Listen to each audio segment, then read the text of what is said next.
Welcome everybody to our Q1 quarterly public safety update for the City of South Bend and the South Bend Police Department.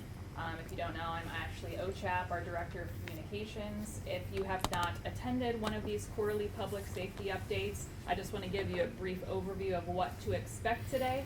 We want to provide a high-level view of violent crime in each quarter. We've been doing these now for several years. This is actually our second update of the year. You'll remember earlier in the year we did kind of a full recap of 2024. This is going to be our first look of where we stand here in 2025, taking a look at Q1. We're going to look a little deeper into some strategies being employed by the South Bend Police Department and some of our neighboring agencies to help curb crime in our community. And then also a way for us to share information about how to get involved. That's going to be my first stop here, and then I'm going to hand it over to everyone here on the table. So already kind of went through the agenda. We'll do some announcements, look at some data, strategies and programs, and then again a way for you to get involved. So quick announcements. Sync South Bend, that's not the first time you've heard of Sync South Bend, but just as a refresher, that is a program that we have to offer integration to cameras across the city. We open it up to business owners if they want to get integrated. We have a security grant that allows them to do that. Those applications are on a rolling basis. So previously there were application deadlines. Now you can submit your application at any time. So each week it seems we're adding more and more businesses, and later in the presentation you'll see some of those success stories of integration. And also a shout out to the team that helps bring Sync South Bend to South Bend and brought it to what it is today. The City of South Bend this week was named a winner of the IDC Smart Cities Award, and if you take a look on the screen, those are some fairly large cities that received that recognition along with South Bend. I think we're probably one of the smallest cities on there, so kudos to everyone in INT and the RTCC for helping get South Bend some national recognition there. Also wanted to point out our PAL sports summer camps. Parents right now are thinking of ways that they're going to occupy their kids' time over summer. For many years now, the Police Athletic League has provided summer sports camps in various capacities. There's an all sports camp, swimming, tennis, and now track and field is relatively new. Shout out to South Bend Schools for being a great partner on that we're able to offer that for free every year to parents and kids. So southbendpal.org, get registered. Also coming up in less than 2 weeks, we have our next prospect day rather. That is a new one-day hiring event that we've implemented within the last couple of years. That application window closes Monday, so we are looking for people to get those applications in to be considered for that one-day testing event coming up on Saturday, April 26th. And to kind of segue into that, I'm going to turn it over to Chief Skibins now to touch on our recruitment and hiring efforts. Thank you. Good morning, everyone. I am up first, as Ashley said.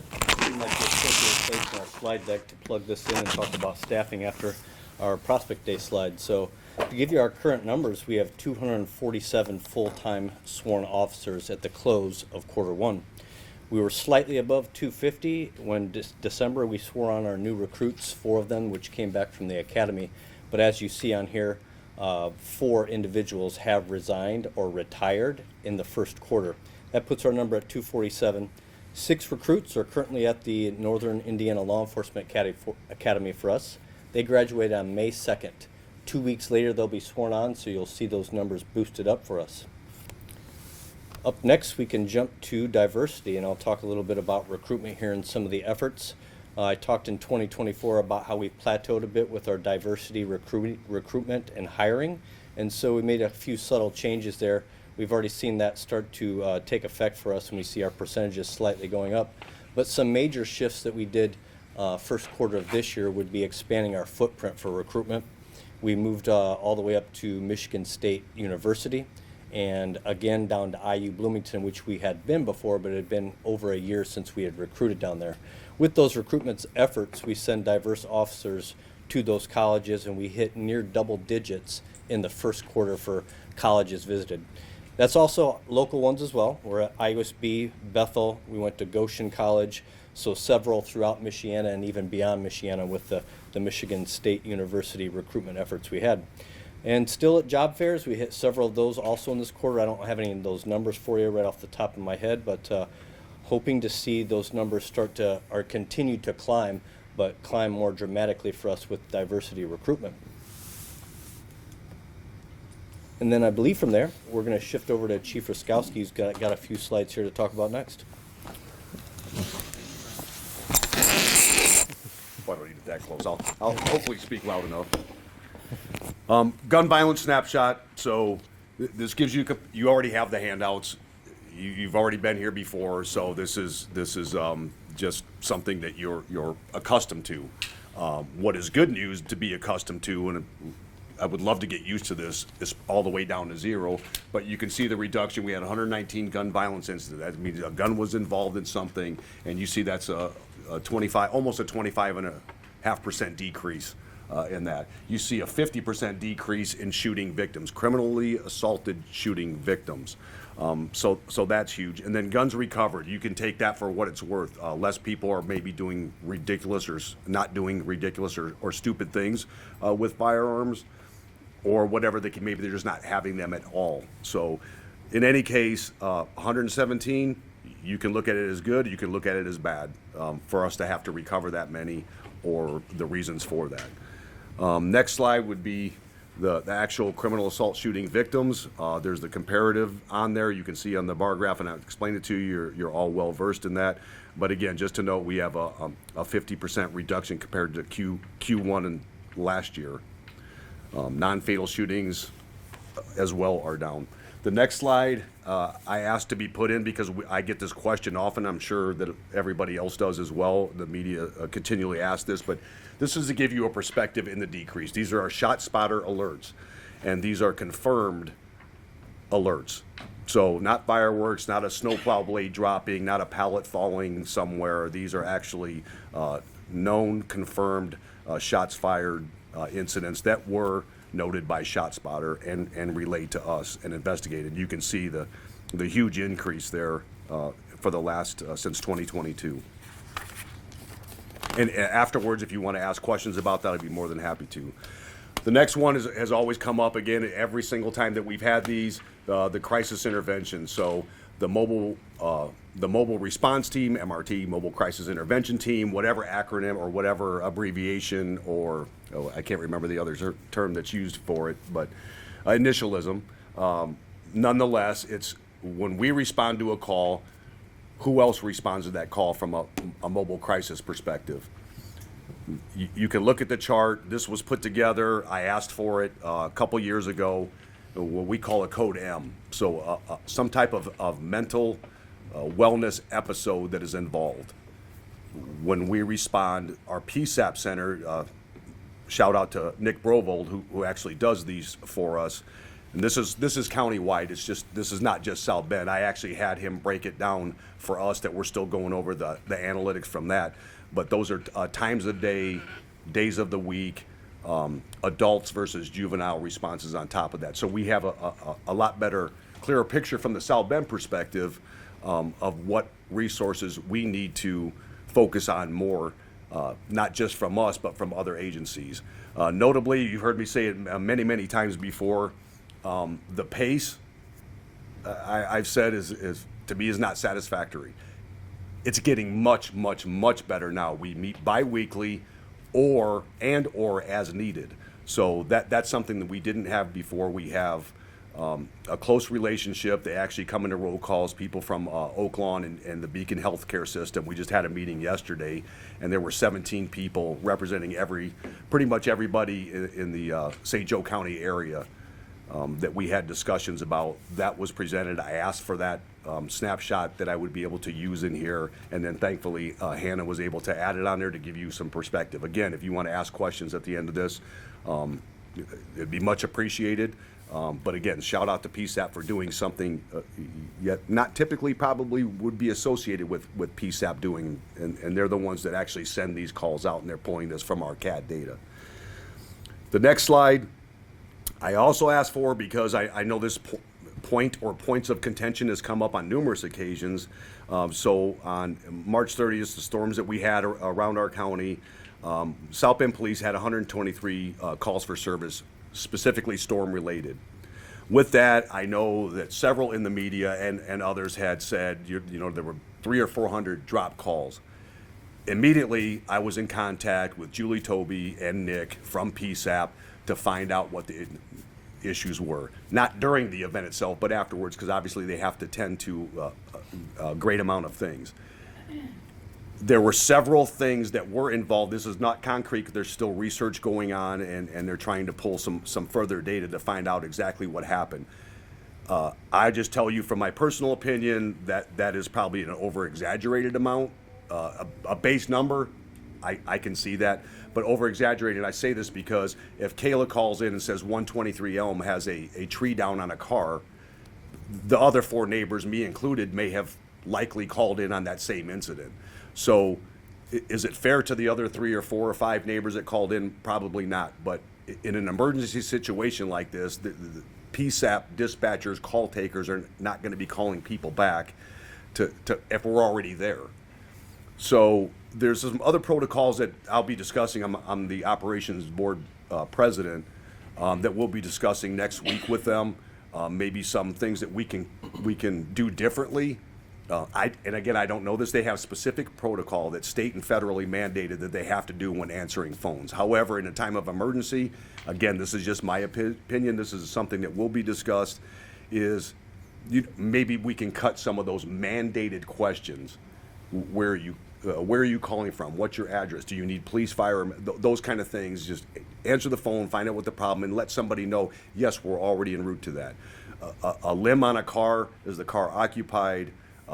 Electrical wires on top of it, those will take precedence. Also with that, there were at least 1, if not more, towers that had gone down during that storm. That is no fault of PSAP. I'm not going to point fingers at anyone. Whatever the reason is the towers went down, besides the obvious, I don't know. So that's either landline affected, which could be, not in all cases, but particularly cell phone issues. So something coming in and receiving where somebody was cut off or whatever, you likely are never going to know that. So if somebody says, hey, I couldn't get through. Well, there's reasons for that because they had thousands and thousands of calls. The last part about this is there was some confusion as to, well, why wasn't South Bend also used? We're a backup site only. It's not a overflow site. It's pure backup. So if something catastrophic, disastrous, whatever happens at the main site out in Mishawaka, everybody would come here. We would just flip a switch theoretically and take over from our site. It can't be used as an overflow or extra or whatever. And I know this because I was in there answering phones and know exactly what all that entails. So again, if we want to talk about it further afterwards, I'll be more than happy to entertain further conversation and things that I may be able to bring up at our meeting next week. That's it. Oh, sorry, Caitlin. I've had coffee today, can you tell? You limited your slide, you'll be all right. You put sugar in the coffee too? A little bit. Yeah. Oh, good. All right, this next slide is our South Bend Police Department death investigation updates. We have a total of 4 death investigations, 0 murder investigations, and no murder victims. What you don't see on the screen is a comparison to Q1 for 2024, which was also 4 death investigations. However, there were 3 murder investigations with 3 murder victims. So that is obviously good news for us this year.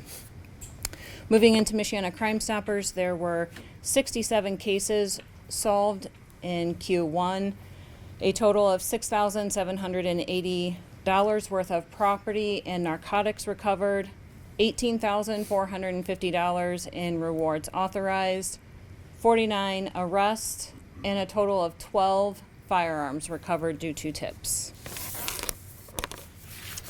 And an announcement for Michiana Crime Stoppers is our spring shredding event is Saturday, May the 3rd. It'll be from 8 a.m. until noon at the St. Joseph County Fairgrounds, and it is a $20 minimum donation. It's on-site shredding. It is drive-through, so you don't even have to get out of your car, and it is rain or shine. And that's all I have.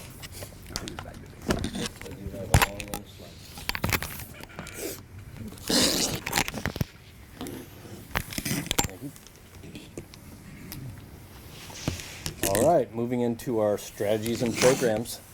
Up first, we have traffic enforcement, a very important part of our overall safety initiatives here at the South Bend Police Department. We have traffic units on each of our 3 patrol shifts operating at all times. So we don't have one centralized traffic unit. We have traffic details within our patrol shifts that are operating every day. We began tracking these numbers more closely about 2 years ago to check our output and see what that looks like and see how we're affecting accident numbers, especially injury accidents within the city of South Bend. And so you see on the bar graph that we are slightly down first quarter of 2025 compared to 2024. Although I can't pinpoint exactly what caused that, I would certainly point towards the weather. We've had a colder first quarter of 2025 compared to 2024. As you can see in quarter 2 and 3 last year, those numbers start to spike as the weather gets warmer. We have more travelers on the roadway and certainly more of a need for traffic enforcement. So I fully anticipate quarter 2 of 2025 to see our numbers go back up. And then we're going to slide to the Real-Time Crime Center. Fusus is a platform or technology that we utilize that takes all integrated camera feeds that go to the Real-Time Crime Center, from businesses to city-owned cameras, and ease of use through that platform. Analysts, officers on the street, and detectives can access those fully integrated cameras instantly. So whether working a case that's assigned the next day for detectives, working in real time in the Real-Time Crime Center if officers are responding to a call, or for patrol officers on the street who maybe need to see if any cameras in the areas that are investigating at the street level, Fusus gives them that access to the Real-Time Crime Center. The next slide shows you usage of Fusus. So this is a new slide for us that we're introducing. You see a pie chart there next to you on the right, top right corner, and that pie chart breaks down city-owned cameras versus business cameras. We've seen a huge surge in the percentage of cameras used. That is due to the Sync South Bend program. We hit a benchmark in quarter 1 of 2025 where we surpassed 50 businesses fully integrated into the Real-Time Crime Center. So that's a big part of why we see a surge there in usage on Fusus. Also in 2025, we introduced 2 more crime analysts to the Real-Time Crime Center. So for most of the year, we operated with 4 crime analysts working, and in 2025, we're adding 2 additional.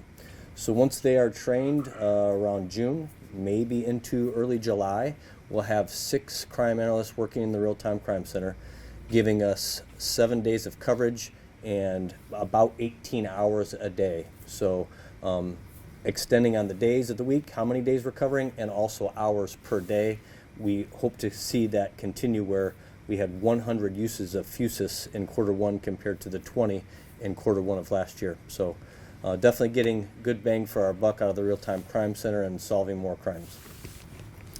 The next couple slides have some highlights of the Real-Time Crime Center. In the first situation, shot spotter occurrence with several rounds fired. Crime analysts in the Real-Time Crime Center worked that immediately and were able to identify individuals involved running away from the scene. Officers who were responding received that information from the Real-Time Crime Center and were able to locate one of the individuals involved in that situation. And so that investigation still ongoing, so that happened in quarter 1. Also in quarter 1, we had a battalion chief's fire truck that was stolen from a scene. It was an active fire taking place, so firemen are concentrating on the scene, and an individual got into one of the vehicles and stole that vehicle. Patrol officers were able to respond utilizing footage that the Real-Time Crime Center narrowed down where that vehicle may be. They located the fire truck just a short time later and also made an apprehension as the suspect was still on scene. The next 2 highlights, one would be an armed disturbance at a convenience store. And this is a situation where a detective was working the case after being assigned. Not all cases are in progress. Oftentimes our detectives work cases and utilize Fusus the next day. I talked about that earlier. If you have a burglary to a garage, that doesn't necessarily mean the Real-Time Crime Center is looking up camera footage as officers are responding to that if it happened overnight. But our detectives, they received the case, utilized Fusus, and immediately began looking for cameras in the area. And that was the case with this armed threat at a convenience store. The detective started looking on Fusus, license plate readers, narrowing down a possible suspect, was able to do that brought in the possible suspect and got a full confession in that case. And then car break-ins downtown we see sporadically off and on, but in the first quarter when we did have a few, a particular instance, Real-Time Crime Center was able to work this one as well as it was happening and gave locations over the radio to patrol officers who were able to narrow down where the suspect went and actually found that individual unloading items from the purse that had just been taken from the vehicle downtown. That is all I have related to Real-Time Crime Center for now, and we'll move on to Flock license plate readers. No significant update here. We still have 46 license plate readers located throughout the city. We utilize Flock for that. They're mostly on major thoroughfares scattered throughout the city, several in the downtown area, and then, like I said, major thoroughfares. During the first quarter, we had 38 cases that LPRs assisted with. So that's, again, street level and investigators looking into cases after they've been assigned. That's about average. We see 30 to 40 per quarter if you look back at our previous quarterly public safety updates. The highest number we had was in the upper 40s. And again, we haven't changed our numbers, so we expect to see around that 40 mark for case assists with Flock license plate readers. Could see that number go up as we have more analysts working in the Real-Time Crime Center, able to jump on calls for service immediately and use those license plate readers to potentially locate a suspect. So might see that number jump up here in 2025. Resource Router, another product that we utilize. That technology relies on cases reported to officers. And if they see any crime trends from those cases reported, it helps us deploy resources.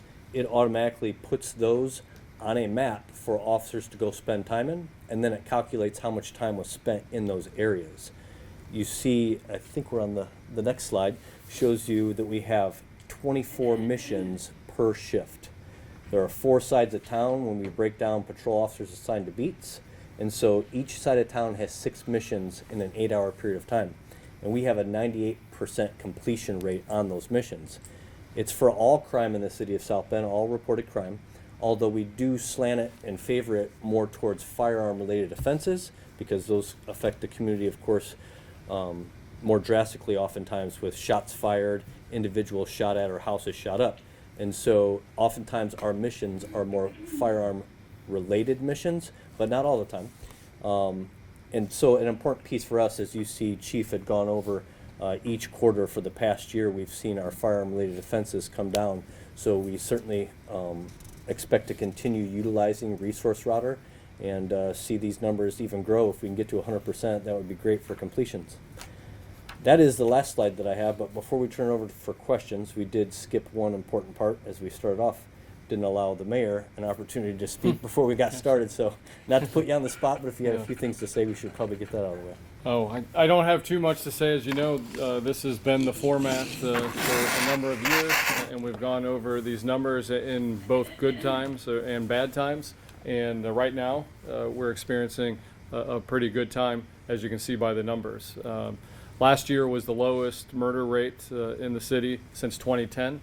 And this year, so far, it's only 1 quarter out of 4, but so far we're doing better than even last year. So that's encouraging news. And of course, our violent crimes unit is continuing their streak, and it's easier in the first quarter because there were no additional homicide cases. So they cleared 100% of the cases last year, and so far we're still have a perfect record, although they haven't had to work at all to keep that perfect record, thankfully. So different strategies are coming together. Obviously, staying, hovering around full staffing levels is critical. The technology that we've added, the Real-Time Crime Center, the Resource Router, these strategies are part of our success, and so we need to continue to support our strategies, continue to support our officers, and we will have to do that as we move into, the state has thrown us a curveball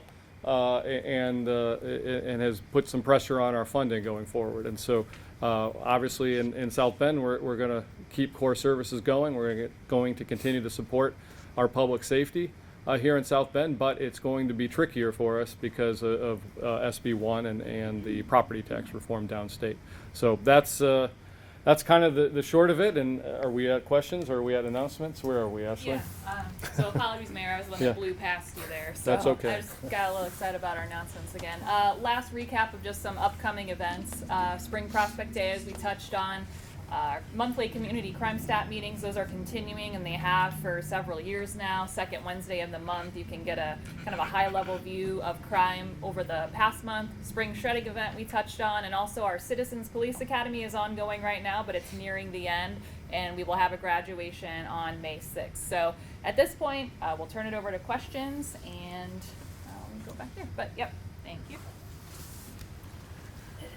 In terms of the shooting victims, you look at the numbers, and is it all just happenstance, or can you say, oh, this and that played a role?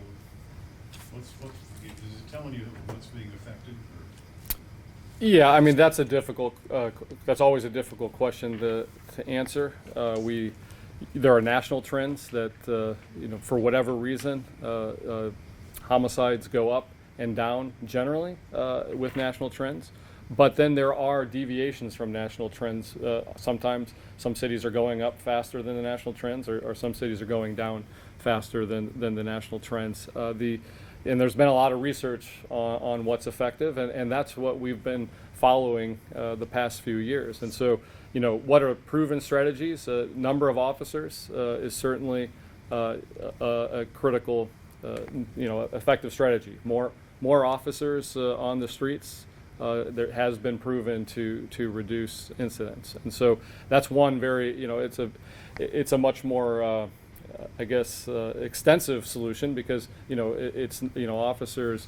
It's harder to recruit and deploy more and more officers over time, but that's a proven strategy.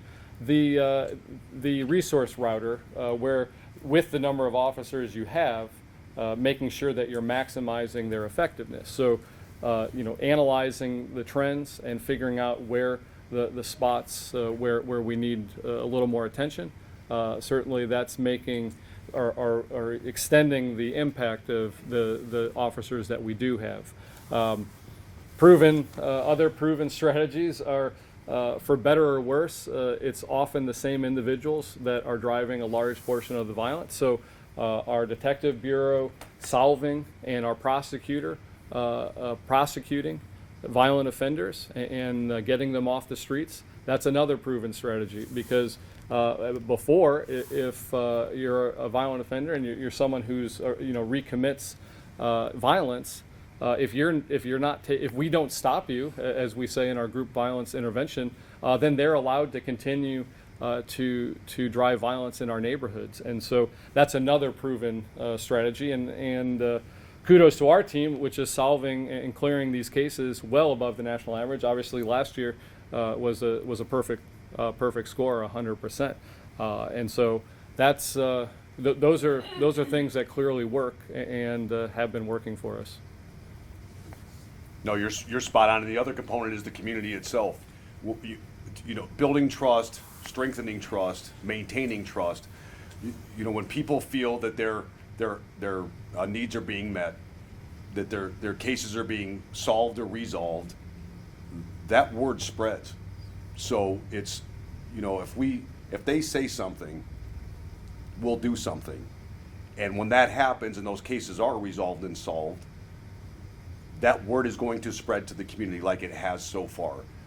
They said they were going to do it. That's one thing. Actually doing it is another, and we're doing both. So that, I think, is a huge component despite all the other things, or as well as all the other things. So the technology and everything else that the mayor said, that component as well. And Kayla could probably speak better than anyone when it comes to the relationship with the community that they're having with us, with our officers, and our officers' determined efforts to resolve something that happened to one of our community family members. And that has worked. That you can call it anecdotal or whatever, but I'm just, after 37 years, I know it works. And I'm not sure I really understood the crisis intervention. So if you squiggly lines, I have no clue. What do you take away from the analysis of that? Are the numbers high? Is it proving that we needed this? Well, it's what we knew. So theoretically, it was all anecdotal before, right? We knew it. So back in the old days, we would write on the back of an overtime card or whatever, going, "Geez, we seem to be dealing with this area or this person these times of days, or days of the week, and these certain times." They've put this in analytics, so we're able to look, going, "Hey, these are when we're most needed." So the facilities at Oak Lawn, for example, instead of being open 23 hours, they may only need to be open for 20 hours, and we know those specific times as it stands. Or does it need to be actually 24 hours? Those are the things that we look at. Again, it's not just South Bend, we know, but we're doing this as an entire county. So we take whatever calls that they're going to, adult, juvenile, that there is known approvable mental health interventions that are occurring, whether it's from us with the counselors, then we know by looking at those analytics when we would best be able to provide our resources, like our critical incident folks, to be involved. Did that make sense, or? Well, how many calls did you have? I don't know if, This was countywide. Yeah, right? this is countywide. Hannah, do you have our website pulled? It's on our website, this Mark, is the first quarter, Transparency Hub. 160 calls in the first quarter? No, Are you in blue line? No, this chart, this is the entire county chart. And that's monthly. Yes. So Well, this is- that's broken down going even way back. Yeah, so I think this is monthly. The line there is monthly calls. So if you did a quarter, you'd have to multiply by 3. So do we have a lot or little? Well, I mean, it's we know mental health is a challenge across the country and continues to be. We've known that anecdotally, as we said, and our officers have been on the front lines of this, responding to folks. Because when there's an incident, what do you call it? You call 911, and an officer is the one to show up most of the time. And so they've known this anecdotally, but we are now tracking it in a way where with our dispatch center, so that these are coded. You can see, I mean, if you look at just the analysis here, the line is not going down. The line, if you see the dotted line, is the regression. It's a slight upward slope. So it is growing. The number, at least over this time period, does appear to be growing ever so slightly, which is not the direction we want to be headed.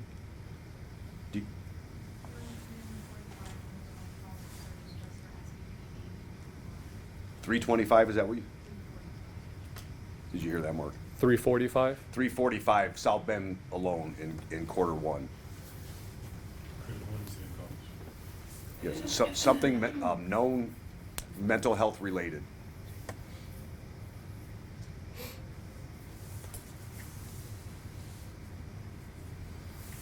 Can I ask about the tracking of numbers? How important and helpful has it been to efficiently track the numbers to, better prepare for Q2 or the rest of the year? Yeah, resource deployment, leadership from above. We're not giving direction to those mid-level supervisors based on the data, then how do they improve upon what they're doing? And are we seeing our crime numbers come down? Just because traffic stops are up or just because missions are up, if the crime isn't coming down in those areas, then perhaps we need to relook at it. But as the mayor stated, the fact is it is occurring right now. So utilizing these strategies and looking at the data, we're going to continue to do what we're doing because the numbers continue to go down. Certainly criminals adjust, and we have had to adjust over time and become flexible with those technologies and strategies that we utilize. So if we see the numbers start to shift, we can easily flex the strategies that we're using and adjust the technology.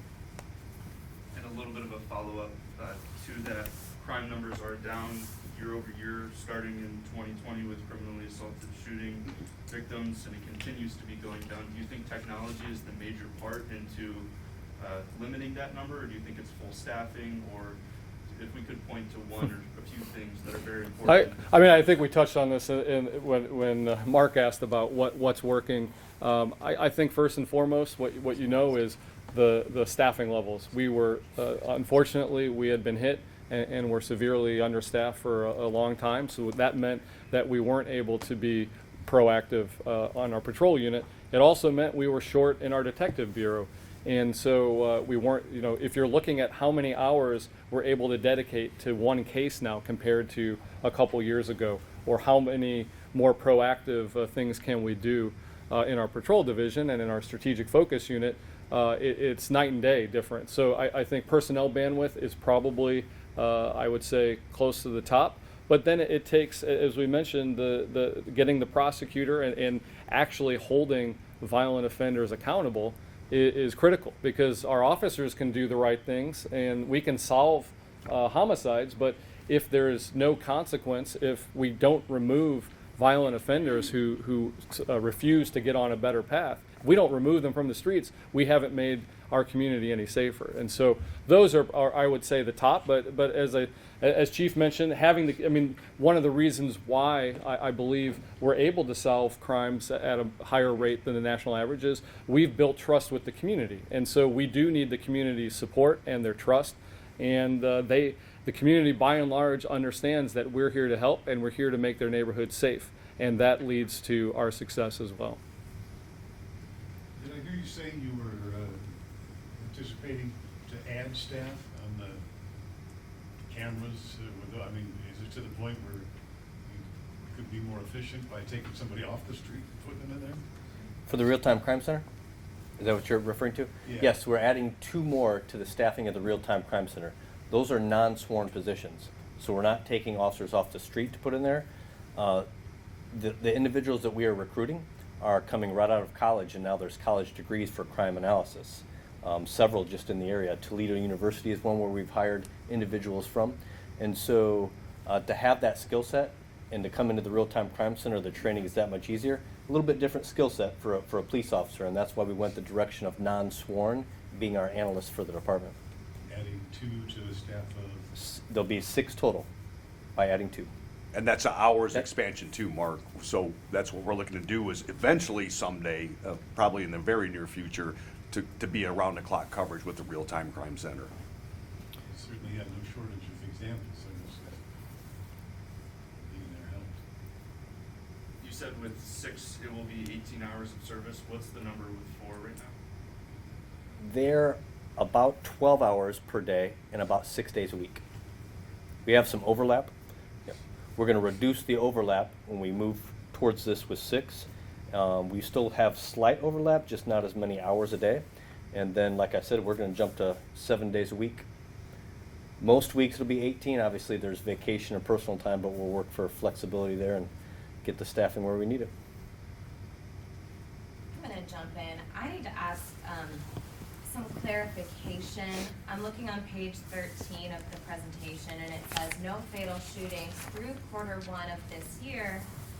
Our reporting shows that there was a homicide on February 26th. It was a 31-year-old Damian Watford.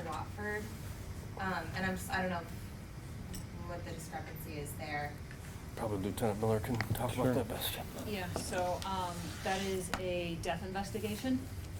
It is not a murder investigation. Okay. Can you elaborate on what kind of the difference, I guess? Yeah, so we just met with family yesterday on this. So I think that in fairness to them, I'd like to give them a little bit of time to process, and then perhaps tomorrow I think we'll maybe be able to say a little bit more. I literally, it was yesterday afternoon, Okay. if that's fair to them. That you spoke with the family was yesterday afternoon? Yeah. All right. No worries. I just needed to ask that for clarification. Well, and just to clarify too, I mean, sometimes we talk about murder rates, sometimes we talk about fatal shootings. There are obviously more than one way to have a homicide, right? So, so there are these terms, I guess, to clarify the terms, homicide is if someone dies at the hand of another person. It's not always a murder. If it's self-defense, that's not a murder. If we're talking about a fatal shooting, then it has to have a firearm, has to be the cause of death. Obviously, there are other ways to cause murder. So it's confusing. Yeah. We get that, but it's. Which is, again, we're saying that we had zero murder investigations. Okay. And then I don't know if you can answer this. But it was a homicide, not necessarily a suicide. Yes. Okay. And then Chief, you know, to Sean's point, you have seen crime go down. When was the last time you think that it's been this, you know, low in the city? And what does that mean for the resources you can distribute throughout the department, if that makes sense? Yeah, so like the mayor said, this is the lowest that I or we've seen since at least 2010 when it comes to the violent crimes. But most people have not, for whatever reason, not picked up on. It's been over almost 2.5 years now, maybe even a little bit longer, that we've had a steady decrease in our Part 1 crimes overall. I just did the Board of Safety yesterday, and in March we had another minus 11% decrease in Part 1 crimes. So those are things too. It's not just the violence themselves. There are many other of the categories have gone down, some up, but the overall average has been a minus. And there's a variety of reasons that those could be happening.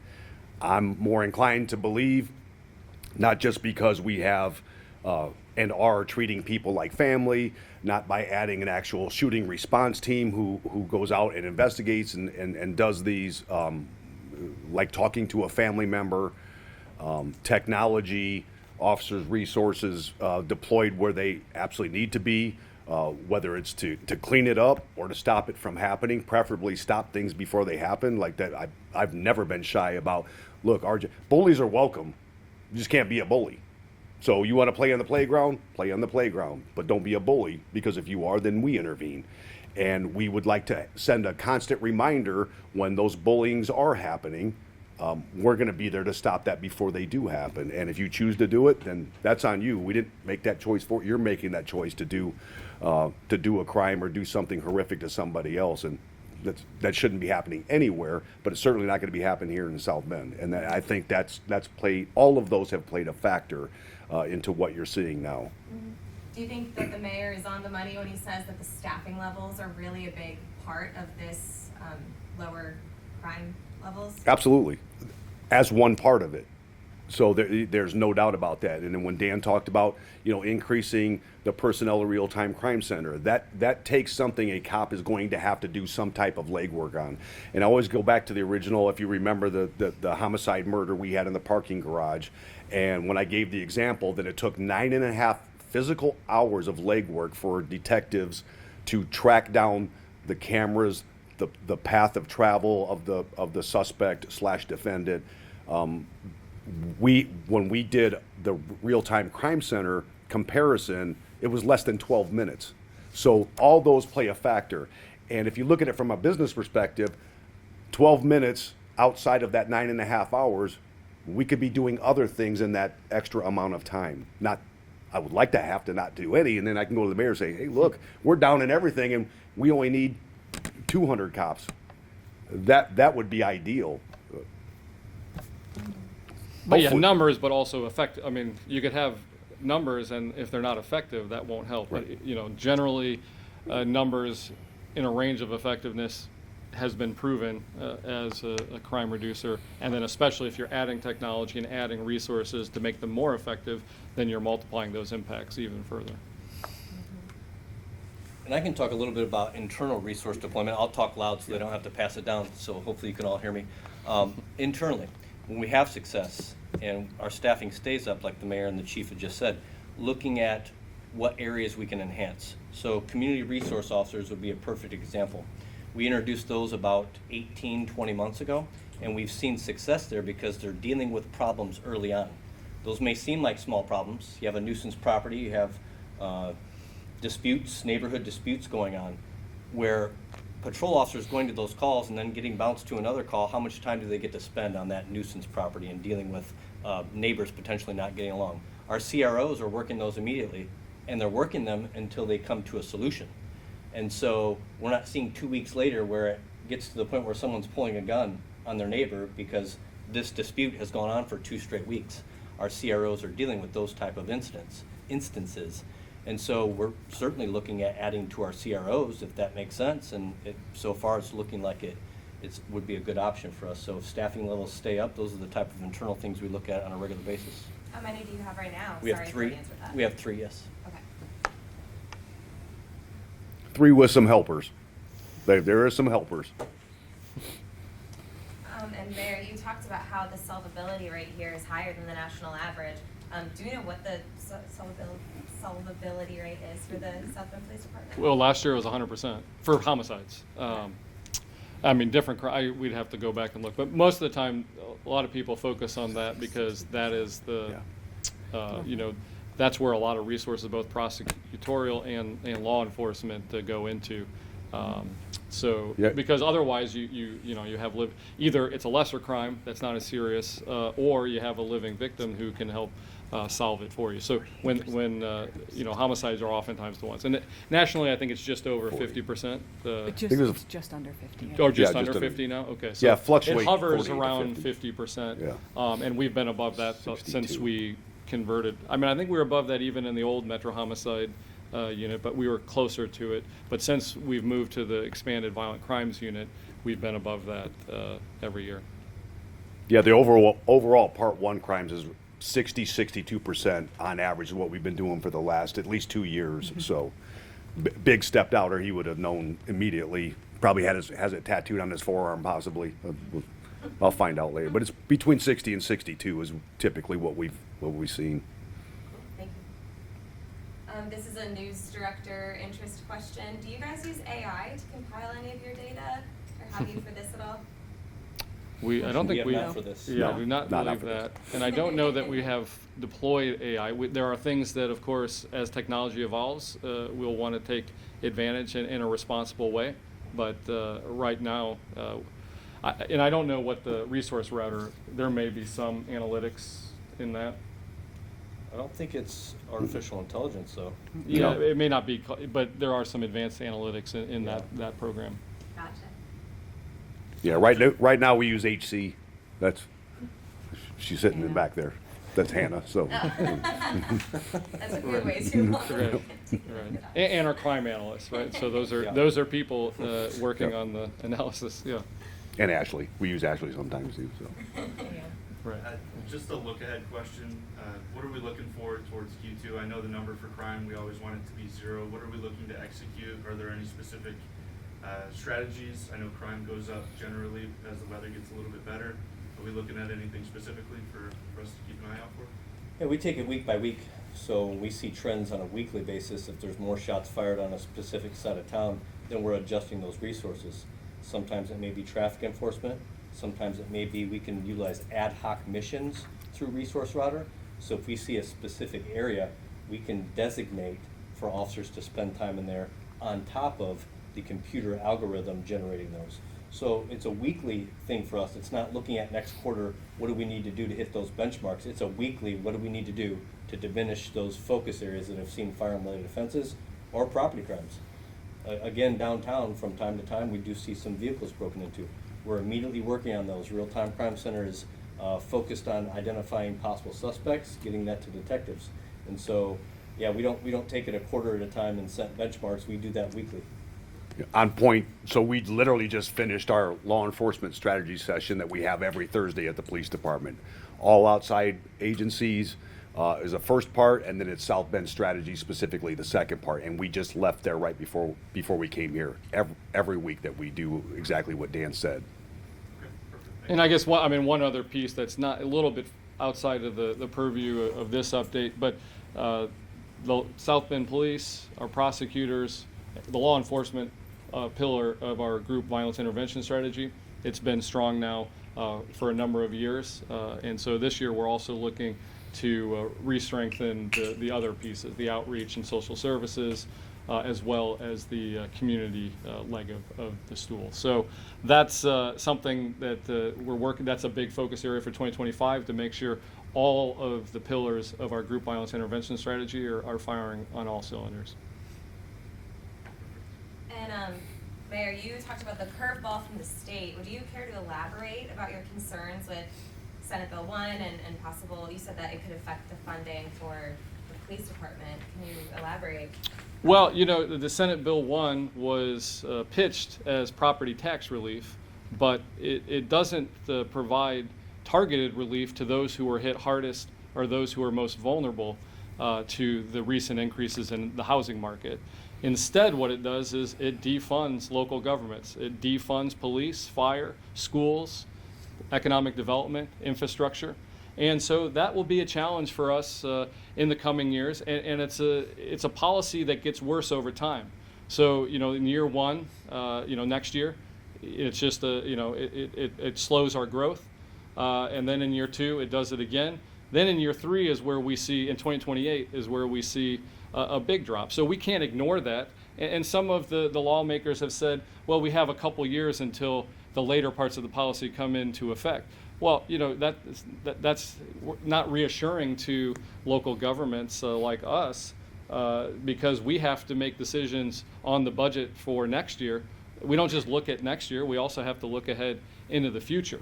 But our hope is that we can maintain core services and that we can continue to make the existing investments and continued investments in public safety, even with this policy. But there will be some tough choices ahead, and this will hit us in a significant way, and especially if they don't come back in the next couple of years and make this a more rational policy.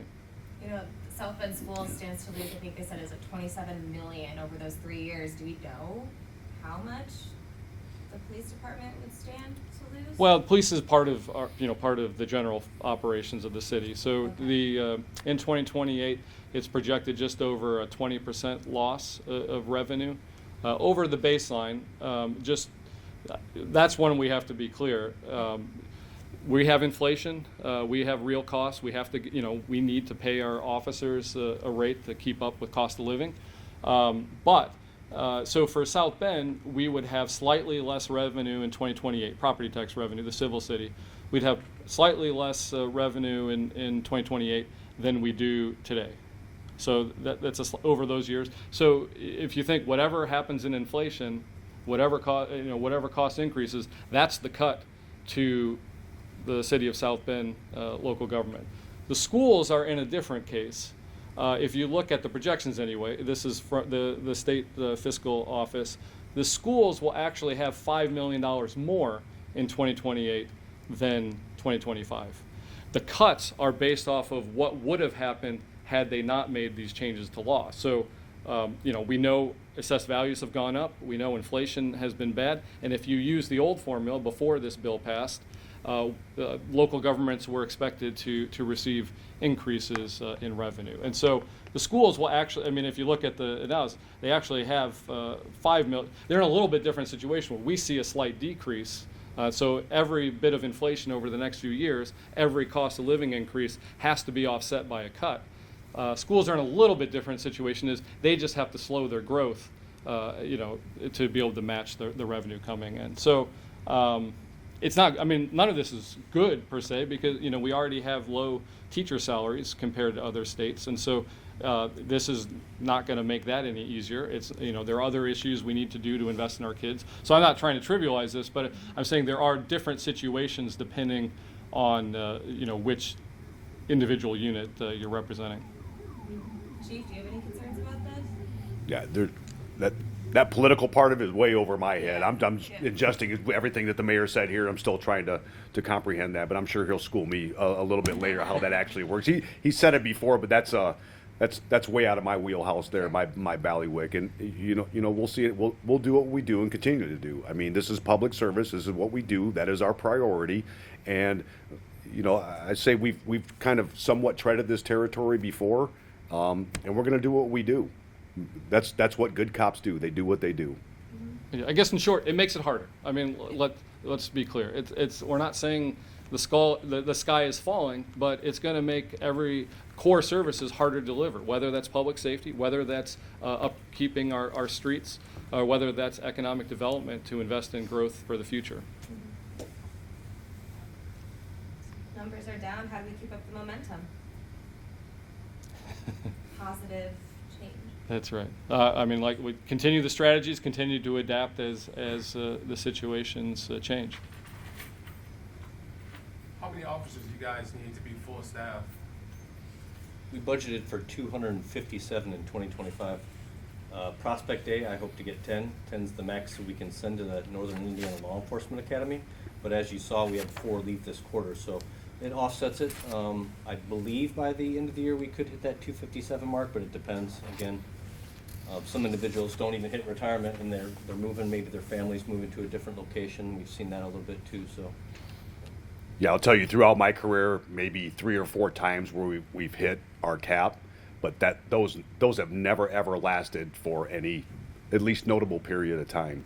You'll have retirement, you'll have resignations, you'll have whatever the case may be. So keeping that steady it'd be ideal, but I've just never seen that. I don't think that's ever happened in any agency, unless you have maybe 3 officers. Just the last thing before. So we obviously have a pretty busy and notable holiday weekend coming up. If you all could do a huge PSA on everybody's behalf, get a designated driver, especially on Dingus Day. Get a designated driver, Uber, Lyft, whatever it takes. Please, we're begging you, don't drink and drive. Anytime we don't want it to happen, but especially during this coming holiday and subsequent day after. Any other questions before we wrap it up?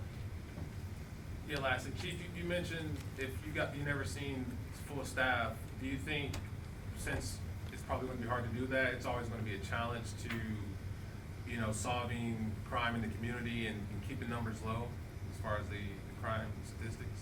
Well, full staff is like ideal. So like Dan said, adding more to our Crow unit, adding more to whatever, detectives still, need more people when it comes to a, shooting response team or major crimes versus violent crimes, whatever, property crimes, those types of things. But when I say short-lived, I mean, I've seen it for maybe a week. I've seen it for like 6 months, maybe closer to a year. But then when you fill those things that are really a necessity, and then have become accustomed to, this isn't like us coming up with things. These are things that the public has stated they needed and wanted from us. To make that happen, we fulfill that. Then when you lose officers, where do you start pulling from next? So we know where we'd love to see, we know where we love to maintain, but then there's always comes a point where we go, okay, where do we have to pull from now that we don't have the personnel to fill that? Because it's simple.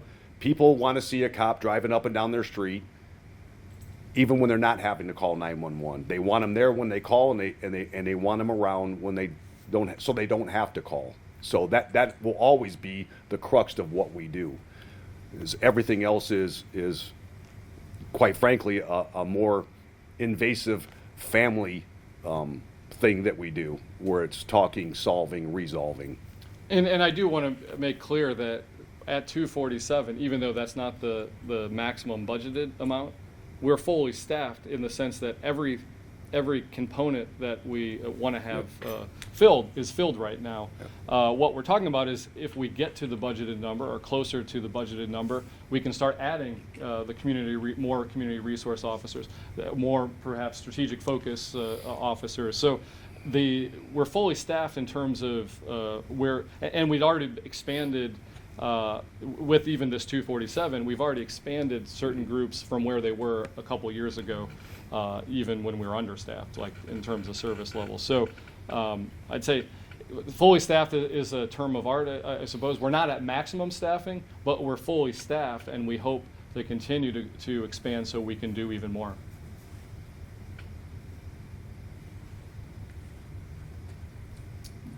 Thank you, everybody. Appreciate your time. Thank you so much.